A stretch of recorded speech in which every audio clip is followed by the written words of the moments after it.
access to their parents. Time we saw it necessary to include them in the reopening of only the candidates. But for the testing, just after we had presented our proposals to the president, fortunately we had the COVID team, 2 doctors in our midst, and they gave us some education, and they were saying that somebody could test negative today, but because of the incubation period or whatever, the person could be infected, and it will be the person will later test positive. And so the issue is, if we want any testing to be done, then it should be done before we go to school, and throughout the school period, we should also go through the testing, which is not possible anyway.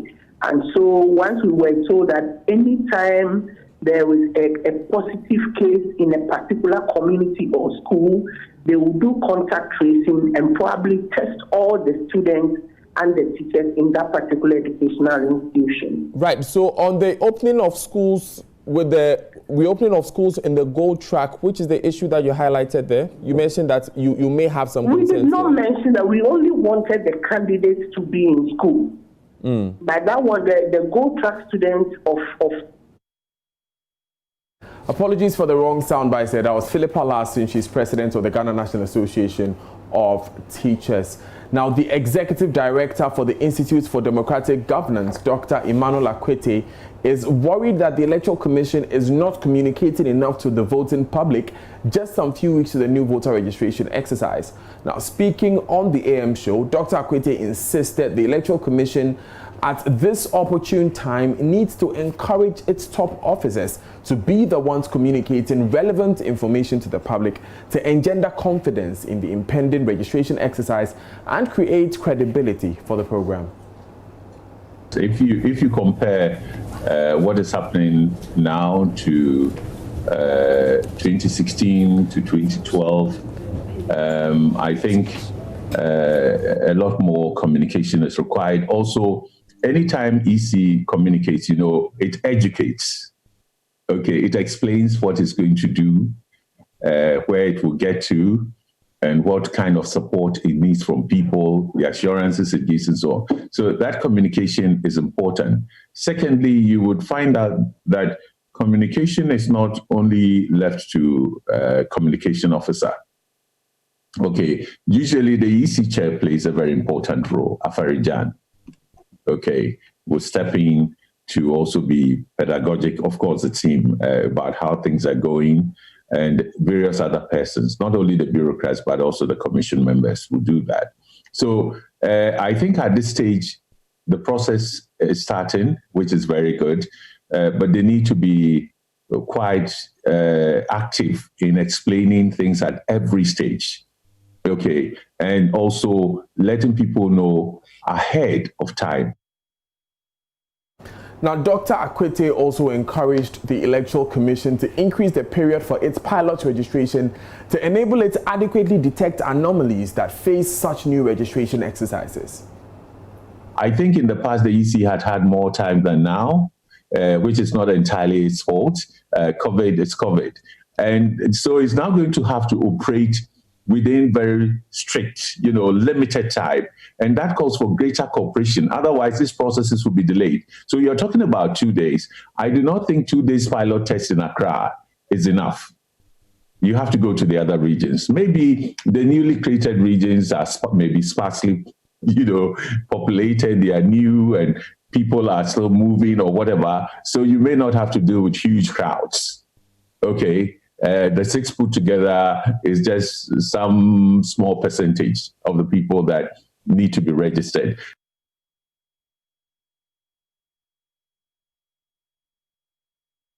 Now, let's take you now to Kumasi, where the regional minister is pledging support for the ongoing exercise. Nanayao Jima joins us live with more. Nanayao, tell us more about what the regional minister has been saying. Do I have Nanayao on the line? Yes, Daniel. Right. Tell us more about what the regional minister has been saying. So Mr. Simon Osemensa, who happens to be the Ashanti regional minister, has been speaking on the impending new voter registration exercise. And according to him, if the pilot is successful and the EC okays the new voter register, he and the Regional Security Council will offer EC any support that it will need, especially relating to the COVID-19 protocols, ensuring that it is well adhered to. So that will be one of the things that he will best interest in. And also, he believes that even though there are a lot of people who are in the new register, it might encourage people not to troop into these registration centers to vote. So what he will do is to help ensure that a lot of people get about the relevance of writing your name or registering, so that the people will troop in. So he says the Regional Coordinating Council will ensure that all the materials that will be needed for the NCCE and other government agencies to go out there and publicize this exercise will be given to these agencies and ensure the exercise is successful in the region. Right. So, Nana, where was he speaking and what was the occasion? Okay, so he spoke at a press briefing. He made a press update them on development in the region when this came up as a question to him, and he responded. This is the second day that the piloting exercise is being undertaken in the Ashanti region, even though according to he's not been here yet to observe what is being done. Reports that he's getting from his officers and social distancing and other protocols are being adhered to. But he hasn't been there himself? Not yet. Right.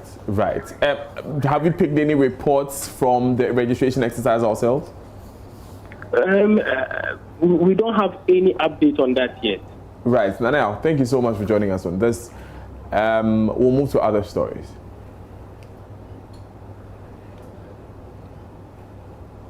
Now, two siblings who recovered from COVID-19, which they contracted in the line of duty as frontliners, have launched a campaign against stigmatization. Dorcas and Elizabeth also say their decision is informed by widespread discrimination against recovered patients.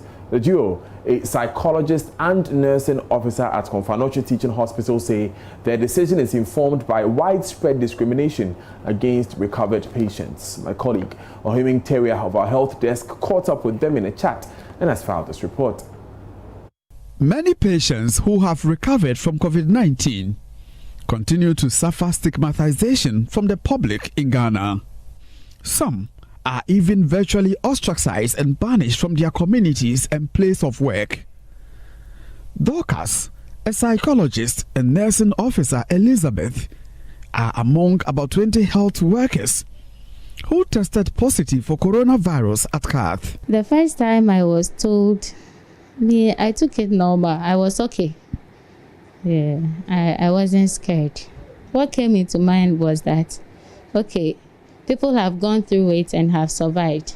Though lots of people have been dying globally, but many of them have been through it successfully. So that one didn't really make me scared. It all started, I went to work one Sunday afternoon, and after work I came home, started feeling some headaches. It was getting severe in the night. So I did malaria test and it came out negative. But the next day it was still there and I wasn't taking it easy. So I started checking my temperature. That Tuesday morning I checked, it was 37.5. And in the morning I went there. They did the test and they called me the next day and told me that it was positive. I just took it, I was fine. Ghana Health Service says stigmatization of COVID-19 patients remains a challenge. Dorcas, an expectant mother, and her sister are encouraged by their scary situation to fight for all victims who are being despised by society.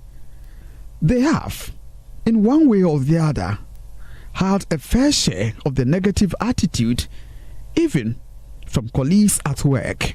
I heard a whole lot of news about those gossiping, stigmatizing and all that. Those who were stigmatizing, I learned some of them even tested positive also. Some were thinking, hey, where did she get this condition from? Others were saying a whole lot of things about me. Hey, is it because she's like this or that? Because we haven't gotten any case. We've not seen any patients with this kind of condition. So how come? But they didn't also think that you can come in contact with a patient without any symptoms and you can contract it. So I think that's how it happened, but they didn't understand. Most of them even thought that I brought the condition to the directorate. Dorcas and Elizabeth are aware of the challenge ahead of them, but they are determined to make a positive impact. With support from relatives, they are reaching out to as many Ghanaians as possible to change the mindset about coronavirus. I was also thinking of how my colleagues at the workplace will take it.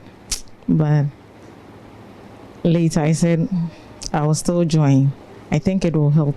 I want to tell the society that if someone has it, you don't need to stigmatize the person. COVID-19 is not a death sentence. Being positive for COVID-19 is not a death sentence. You can go through it successfully, as I have gone through it. So there's no cause for alarm. I know there are good people in Ghana who will be interested in this campaign, and they will come on board to help in funding this project to make it a success. From Kumasi, Ohimi Interior reporting. All the best to the sisters, and remember the hashtag Stop the Stigma. Let's go back to Parliament. As we told you earlier, Interior Minister Ambrose Derry has assured the House government is increasing the supply of PPEs to security officials along Ghana's borders. Also, the minority spokesperson on education has been speaking on government's new move to reopen schools. Joseph Opoku-Gakpo is our man on the ground. Joe, let's begin with the Interior Minister. So he's been responding to questions generally on what is being done in order to keep the borders safe and avoid a situation of the importation of more cases of COVID-19 right here into the Republic of Ghana. And he's been explaining that the security agencies are stepping up patrols as part of those measures. He's been giving details of some of the cases in which foreigners tried to get into the country but were stopped or prevented from getting in, and indicating that as far as the President's directive are concerned, the borders remain closed until, whether it's about land border, whether it's about the airport or any other means of entering the country, the security agencies are adequately prepared and policing all of those areas. It's in the midst of that conversation that there were questions to him about how the security officials are adequately protected so they can do the job of preventing people from getting into the country. And he said that efforts are ongoing to ensure that even when it comes to protective equipment that are being produced locally, enough numbers of those will be provided for the security people so they're able to keep the country's borders safe. So, Joseph, what else has been happening on the floor of Parliament today? Right here in Parliament, the Minister for Interior, apart from him responding to the questions, there's also been a statement on the celebration of World Hypertension Day by the Deputy Health Minister, Dr. Bernard Okoboy. And he's been commenting on how, because of the COVID-19 situation, they've seen incidents where a lot of those who have passed on as a result of COVID-19 have had various underlying conditions, including hypertension. So he says the celebration of a day like that is even more important today in the light of COVID-19, and virtually drums home the need for all Ghanaians to keep healthy and do things that will not make them fall prey to diseases like hypertension. Well, apart from that, the Minister for Trade and Industry, Alan Chiremantin, has also been responding to questions on the floor of Parliament, specifically on the issue of the Commander Sugar Factory. And he says once the situation with the closure of the borders are actually out of the way, we will see a situation where a new company that's actually coming in, AgroPark Ghana Limited, they have technical expertise from India that they are working with. They've not been able to come in because of the lockdown and also the closure of the border as a result of COVID-19. Government has identified that particular firm as the strategic investor, which is coming to revive the Commander Sugar Factory, and they'll be investing about $3 million every year over a period of 15 years. And so once the nation's borders are open, they will come in and help revive the Commander Sugar Factory so it can Joe, provide the jobs. What and the are sugar these projects, Joseph, and where are they? Daniel, can you say that again for me? What are the projects and where are they? The Commander Sugar Factory project is the project that the minister has been responding to questions on. And he says that the investors who would come help with the project it's a Ghanaian-based company, but their partners are in India. So those are the set technical expertise from India that they are waiting to come in once the border reopens, so that then they can come revive the Commander Sugar Factory. Right. Now, you told us earlier how the minority spokesperson on education, Peter Kotwe, says that government's decision to let final year students return to school for a period of 3 months will endanger them. Can you shed some more light on that? Peter Nochu has been commenting generally on government's decision to allow for final years to come back to school. He says that's something that they agree with, that the final year students need to get back to school. But his only concern is that when you look at the timetable, as has been outlined by the Minister for Education, they will be in school for a period of 5 weeks, after which they will write exam for a period of 6 weeks. For him, that's 11 weeks running into 12 weeks, almost a whole term. And for him, that's too long a duration. He makes the point that it was left to just about 2 weeks in order for them to actually get back to school and all. And so then the expectation was that they would have continued with that final 2 week duration rather than for them to reopen and then stay on for a period of 11 weeks. And so he thinks them staying in for an extended period is actually what will endanger them, and that it should just have been a limited 2 week period that they could just have stayed in and then gone ahead and gone back home. And so he's asking government to be careful with the extended duration that they would remain on. Did he get a response? Has there been a response to him? Not exactly. It's not an issue that has actually come up for conversation right here on the floor. It's on the precincts that he made that point, except that as we've heard the Education Ministry officials repeatedly make the point, the necessary measures are being put in place so that then the academic calendar is not disrupted to any extent. Thank you so much, Joseph Opoku Gakpo, for joining us in Parliament with those details. And on our Stop the Stigma campaign today, we hear from the Kontihima of Ogwa traditional area, who warns of the deadly nature of stigmatization.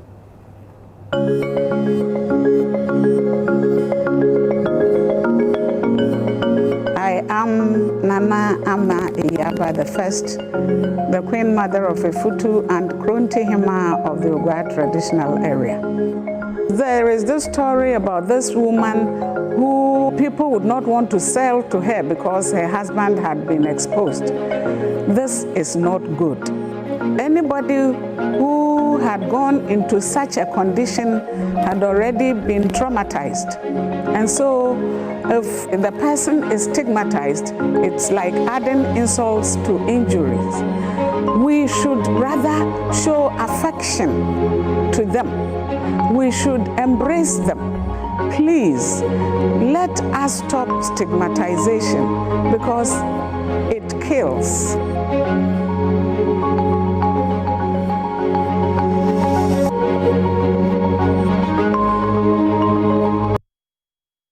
Please remember the hashtag Stop the Stigma. Still to come on Joy News today, a father who brutally abused his 3-year-old son has been convicted. And having slept over the matter for some time, decided to change his plea. And he is in the dock. All along, he has been remorseful. We have details of his trial. Stay with us.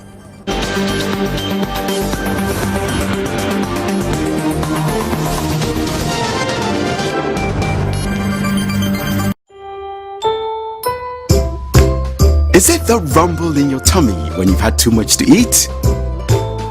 Or that headache you had from yesterday's party? Then, number 10 liver salt is for you. Number 10 gives you quick, effective relief from nausea, indigestion, heartburns, hangovers, and hyperacidity. And with different flavors of fruity sweetness, it's a pretty tasty way to end an uncomfortable situation. Number 10 liver salt from Ernest Chemists, because everyone needs a chemist. Take a tour through Ghana's fastest growing online portal, www.adumonline.com, for local and international news, business, entertainment, politics, lifestyle, sports, and more. Watch the most intriguing YouTube videos on demand and live streaming of Adum TV, Ghana's #1 television station. Listen to live radio and podcast of all your favorite Adum FM programs, no matter your location and time. AdumOnline.com is an audio, photos, and video focused website. We break the news as and when it happens. AdumOnline.com is on web and app, making it easy to visit via phone, tablet, and desktop. AdumOnline.com, Ghana's most comprehensive news portal.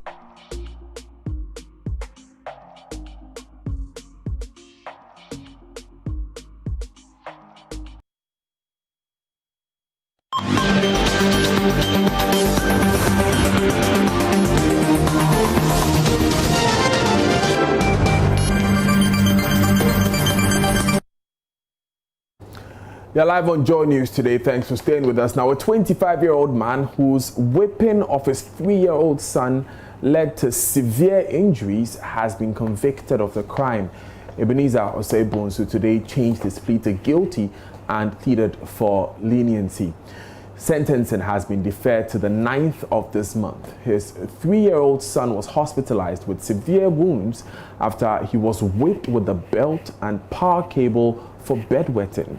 Widespread public outcry greeted the disturbing pictures of the boy's audio, which went viral on social media. He finally pleaded guilty to a charge of assault and causing harm. Love FM's Erastus Asaridonko reports.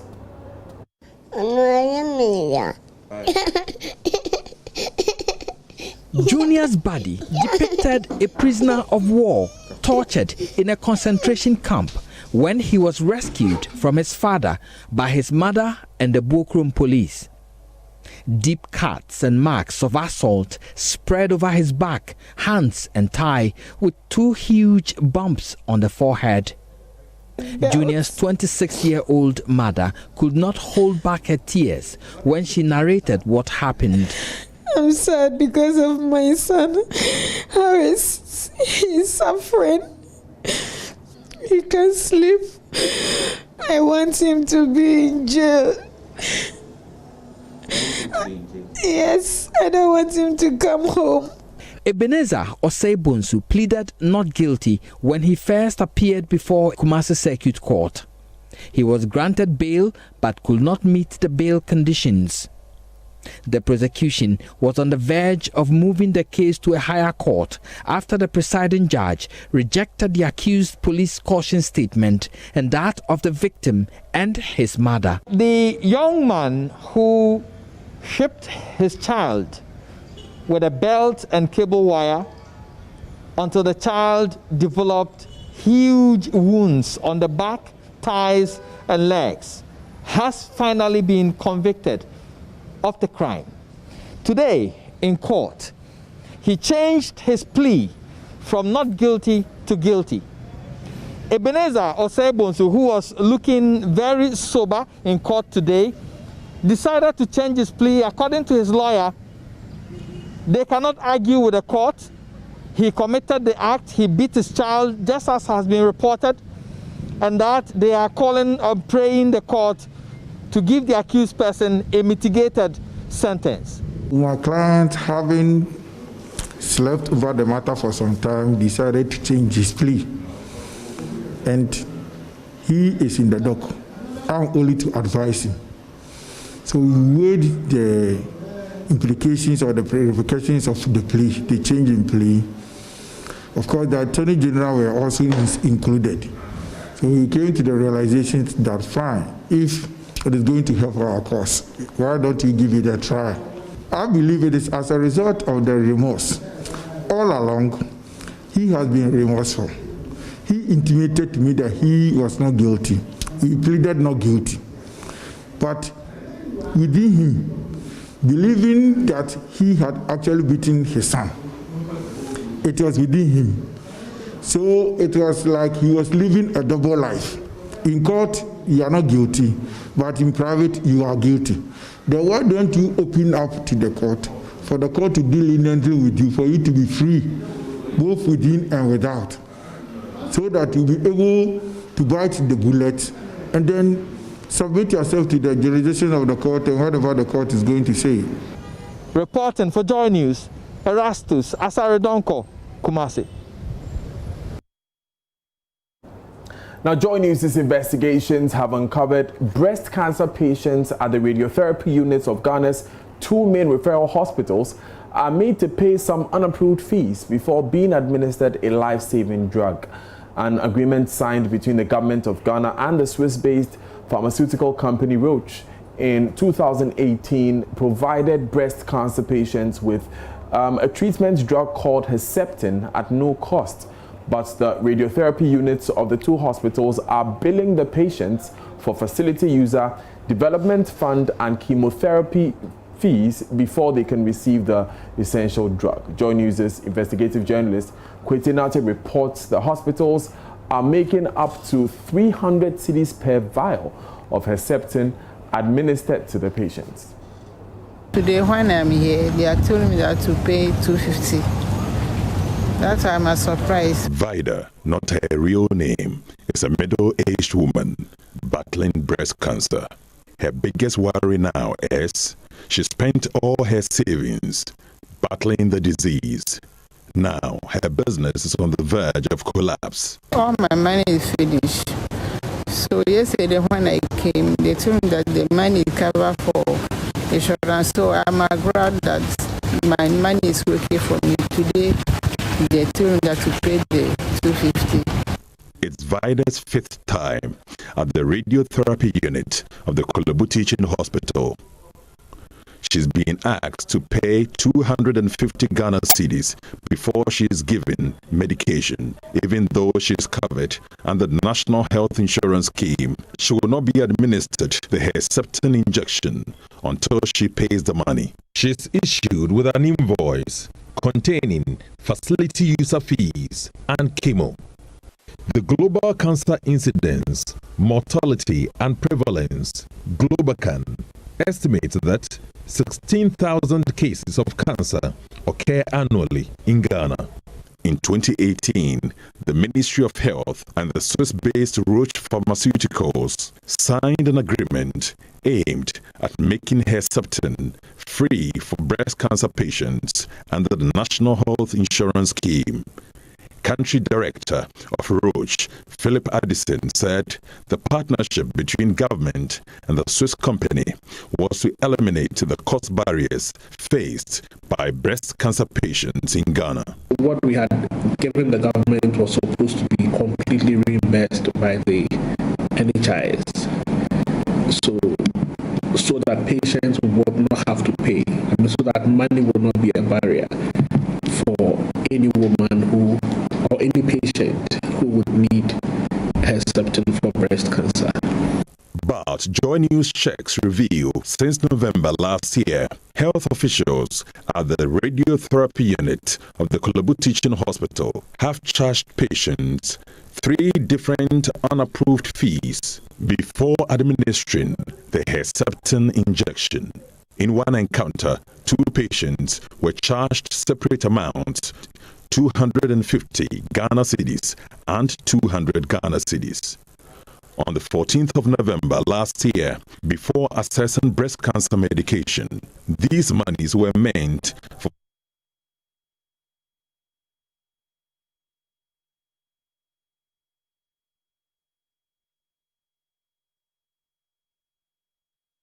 Now, Director at the National Center for Radiotherapy, Oncology and Nuclear Medicine at Kolebu Teaching Hospital, Dr. Joel Yanni, told Joy News the hospital is taking the unapproved fees because government does not pay for the cost of treatment.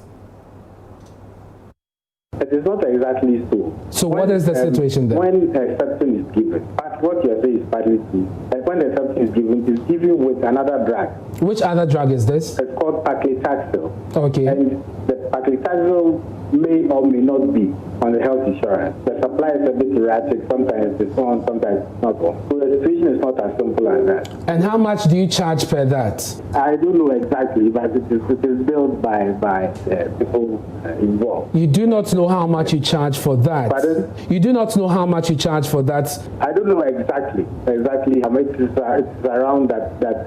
But are you charging facility user fee? Are you charging for chemotherapy as well? Yeah, we charge for facility user fee. How much do you charge for facility user fee? It depends on what the patients use. You need gloves, you need the coverall, you need a face mask, you need IV fluid. So it depends on what you use to discover. Can you give us a range? It may range from about, let's say, 150 to about 250. 150 to? About 250. Yeah. The point you're making is that you're not supposed to be charging for these because you make up to 300 cedis when you administer the vial to these breast cancer patients, and that is supposed to be taken care of. Taken care of by who? I've made the point already, by government, sir. We are running a service. More on that story in later bulletins. Now it's time for business, and Energy Ministry has been raising concerns about the appointment of a non-Ghanaian as the managing director of Tullow Ghana. Daryl Kwao has more on that when we join you next.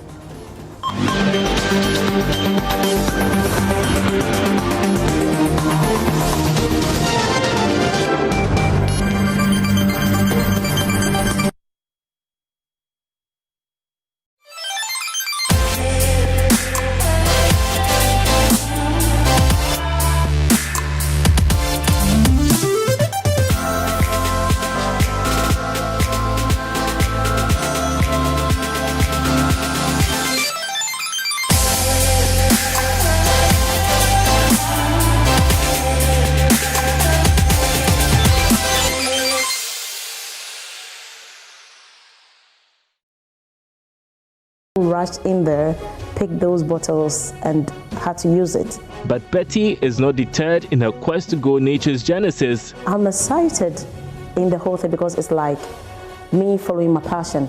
Voices of the crisis on the Joy Business Van, on TV, radio, online and on ground.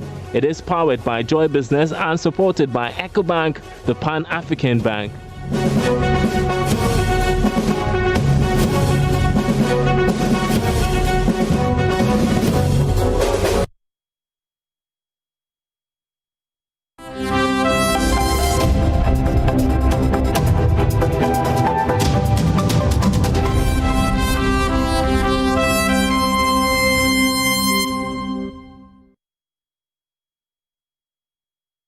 Good afternoon, everyone. Welcome to Business. My name is Daryl Kwao. The Energy Ministry is raising concerns with the appointment of a non-Ghanaian as new managing director of Tullow Ghana.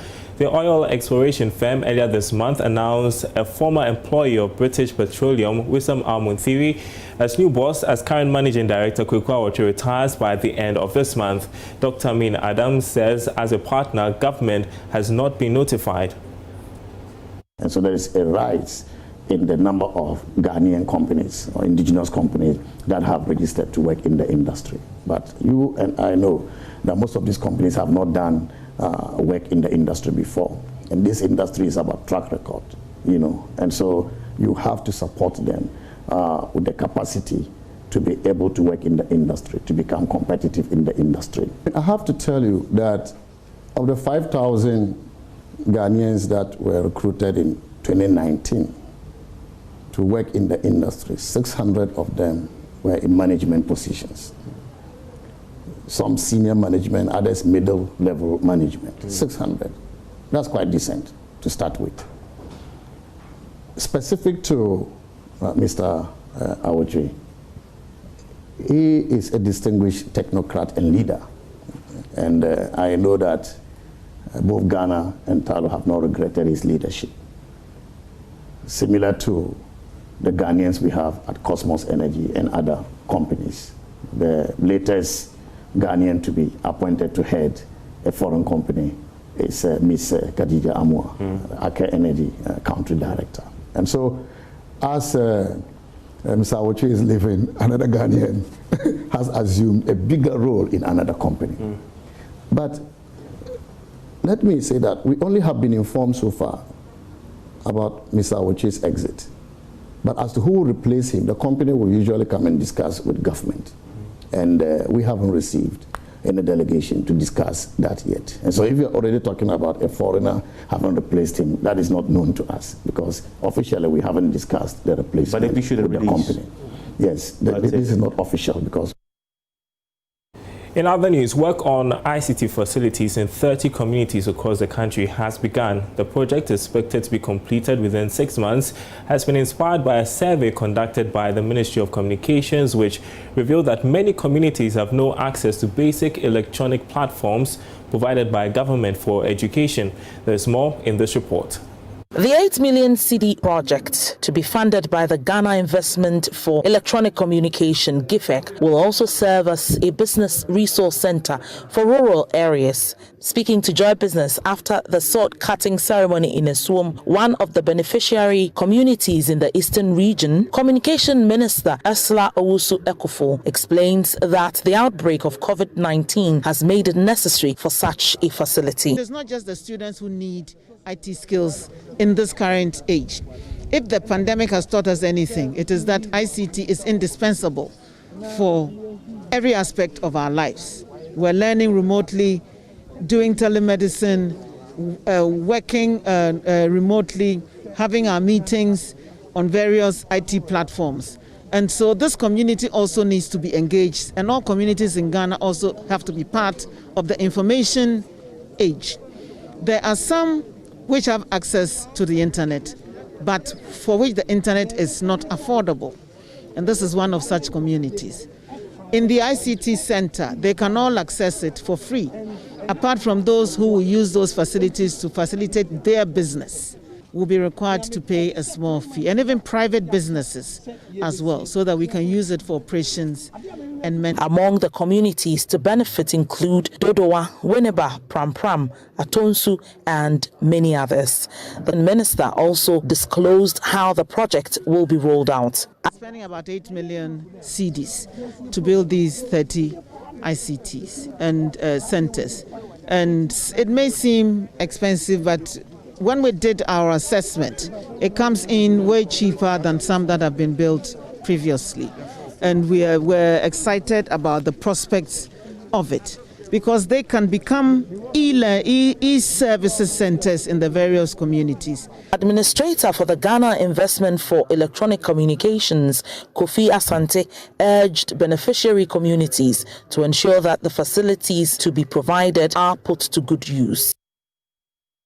And that's all in business for now. There's more coming up at the top of the hour on the marketplace. Up next, sports.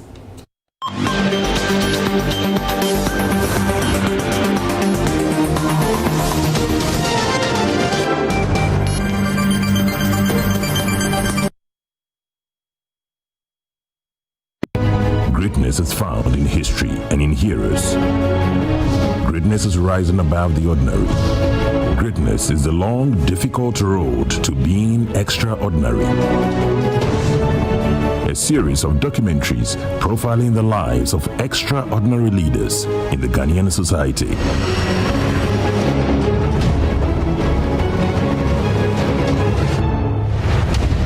Ghana's Greats, coming soon on Joy News.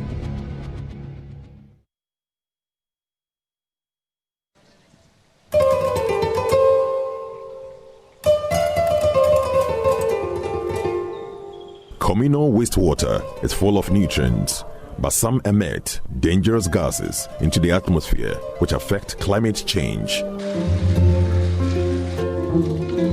An innovation in treating wastewater and recovering the nutrients for fish production is a way out. We reuse the water to generate revenue, grow fish to generate revenue, where the proceeds received from the sales of the fish is channeled back into the maintenance of these treatment plants to address the issue of lack of maintenance for operations of these treatment plants in Ghana.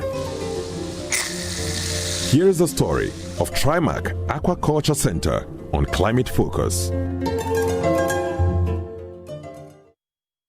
This Wednesday on the Joy Business Van. I say Africa is big. I want to enter into African markets, anywhere Africa.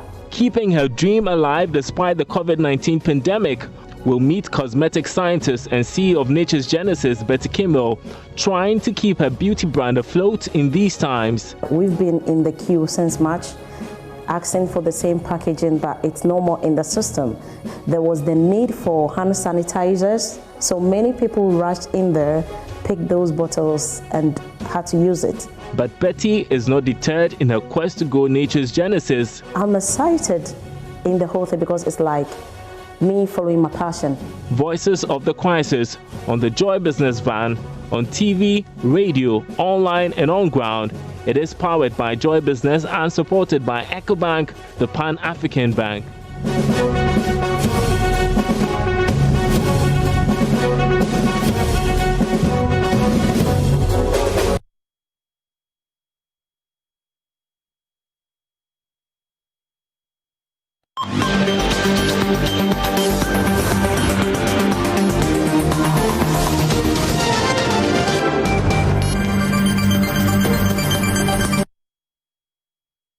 Now, socio-economic life is set to improve significantly at Azwabisi, suburb of Gambigo in the Bolgatanga East District of the Upper East region. This is because a total of 91 homes there have now been connected to the national grid. These homes until now had been without electricity, even though the area was first connected to the national grid about 20 years ago. Correspondent Albert Sori has more. The Azwabisi suburb of Gambibgo, here in the Bolgatanga East District of the Upper East region, has never had electricity until now. Although electricity first got to this area some 20 years ago, many of the homes around here never got connected. It is a farming community not too far away from the Bolgatanga township, but those many years without electricity has had some negative impact on the people here, with poor academic performance of their children the major consequence. When there was no light here. It was like this side of the community was like we're in the hell. Most of our youth during the night, they will all flock to where there are lights, either to look, view TV, or just have social lives. So it was difficult for us to control our children. So because of that, the young girls and boys, most of our girls were getting pregnant as a result of that. This area is made up of people who are into weaving of baskets, seriously weaving of baskets. So because of that, almost all basket dealers comes here to buy baskets. But the challenge here is electricity. And today, we are happy the Honorable himself is here to power Gambigo Tengren for us to be able to continue with our little business, or let's say weaving baskets business that we do here. According to Bolgatanga East District Chief Executive, Reverend Emmanuel Abole, the MPP government has now connected this part of the district to the national grid in fulfillment of a 2016 electioneering campaign promise. And we need also to put smile in the face of most of these people around, so they can also let their economic activities pick up. Others are already even preparing to get their milling machine take off, and they needed the light. I was told of one of the milling, machines and the house, and this has passed there. A few other people will also rise up. God being good, the road here is now linking to Bost, which the contractor has started. And as soon as it becomes a major road, principal road, a tied road, and the people here now will be grateful. Greater economic activities will rise. They need light to kickstart all these. These are some of the motivations so that poverty will be reduced. And those who are around also can have the contentment, the level of satisfaction to stay at home and engage themselves in ventures that will promote their economic empowerment. A total of 91 houses have been connected to the national grid, with close to 1,000 people now benefiting from the use of electricity here at Azua BC. For Joy News, Albert Sori, Gambibgo, Bolgatanga East District. And up next is World News.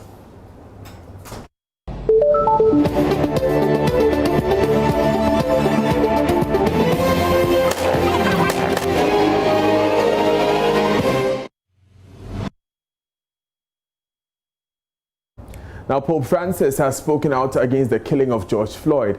He said from the Vatican, "Dear brothers and sisters in the United States, I have witnessed with great concern the disturbing social unrest in your nation in these past days following the tragic death of Mr. George Floyd." He added that he was praying for a reposing of the soul of George Floyd and all those others who have lost their lives as a result of the sin of racism. Said that we cannot tolerate or turn a blind eye to racism and exclusion in any form, and yet claim to defend the sacredness of every human life. At the same time, he said, we have to recognize that the violence of recent nights is self-destructive and self-defeating. Nothing is gained by violence, and so much is lost.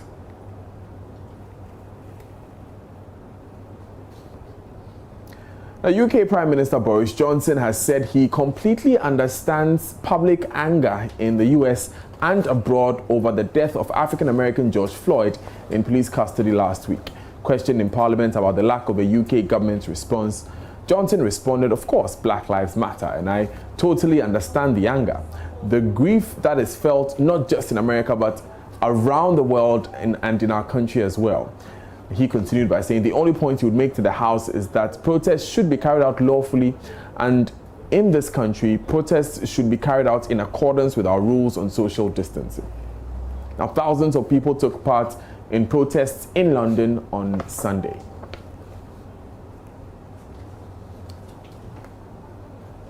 And that's World News. Up next is Showbiz.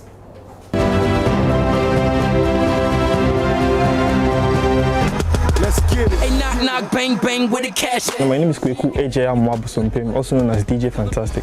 Multimedia Group is celebrating 25 years of media excellence, and I'm a beneficiary of the Multimedia Educare Fund. I want to thank the Multimedia Group for investing in my life. Grateful hearts, as ever.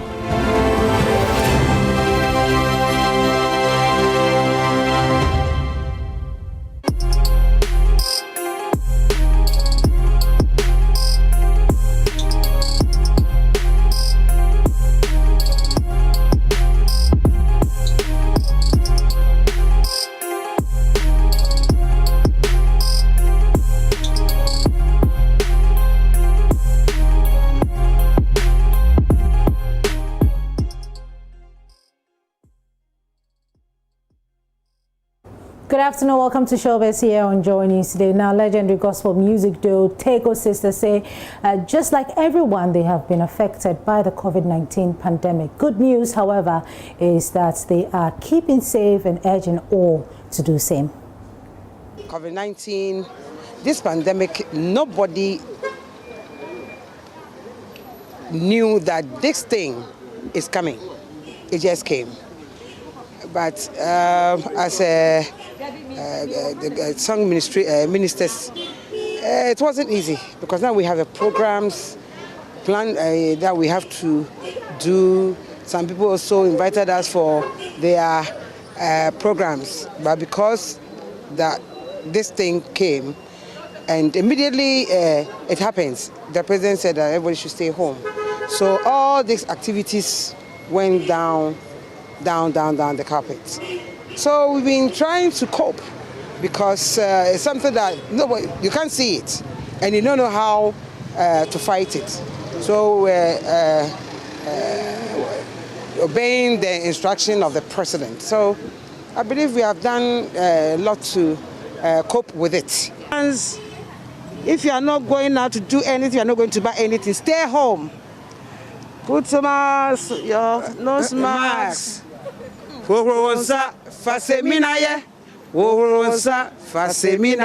Sanitizer, don't forget it. and it will help you. Stay blessed. Now, did you know that Charles Kwadwo Fosu, popularly known as Daddy Lumba, who has now been celebrated as one of Ghana's leading lights in high life genre, started off as a gospel artist? Yes. We find out in our spotlight today on the man Daddy Lumba.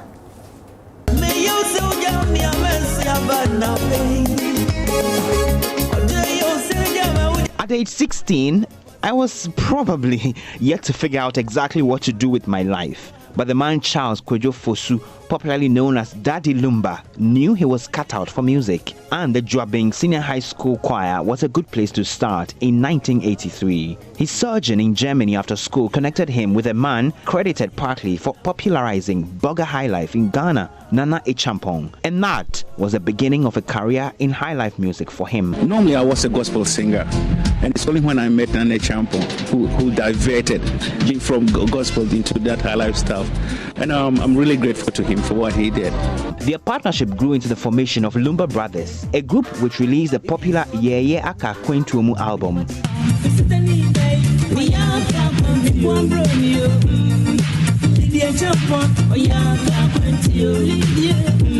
His passion and drive at the time culminated in the release of several tracks and albums. In an interview he granted TV3, Daddy Lumba acknowledged his music talent was God-sent.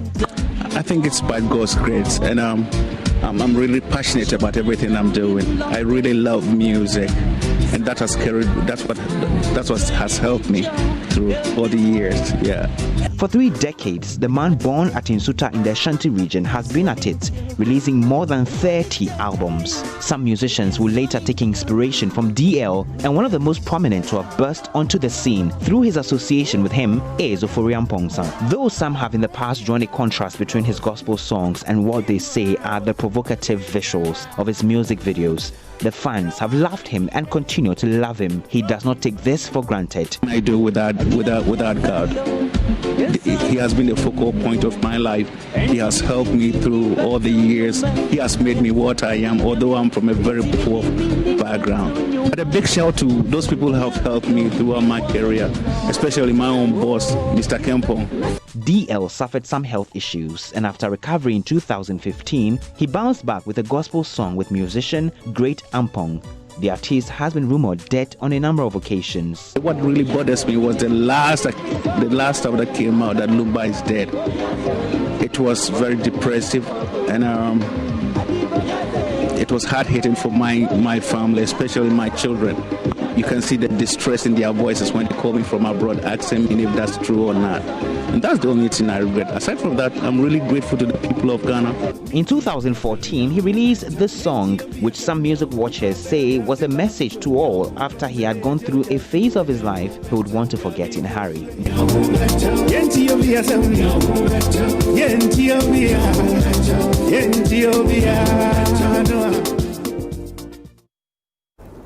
On that note, we end Showbiz here on Joy News today. Good afternoon to you, Daniel. Do you remember when Otunfo said to the second and former President John Mahama were pictured dancing to this particular song? Yeah, there was another controversy. Legendary Daddy Lumba. The legend DL, please. DL. Good afternoon to Daddy Lumba, wherever you are. We love your music. They're just great. That's it for this bulletin of Joy News today. My name is Daniel Dazi. Thanks for joining us. Becky Brother Showbiz End. Of course, log on to myjoyonline.com for all news. Up next is The Marketplace with Daryl Crowell. Stay with us. News Today was brought to you by Number 10 liver salt from Ernest Chemists, because everyone needs a chemist.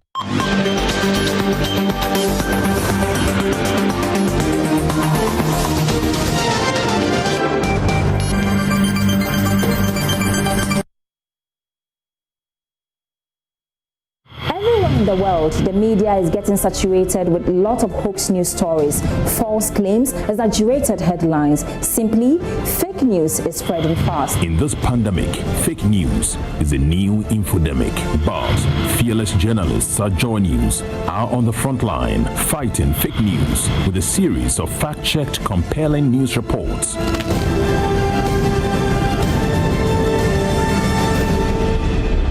The Joy News Combat Fake News Project, clearing the blurry lines between fake news and the news.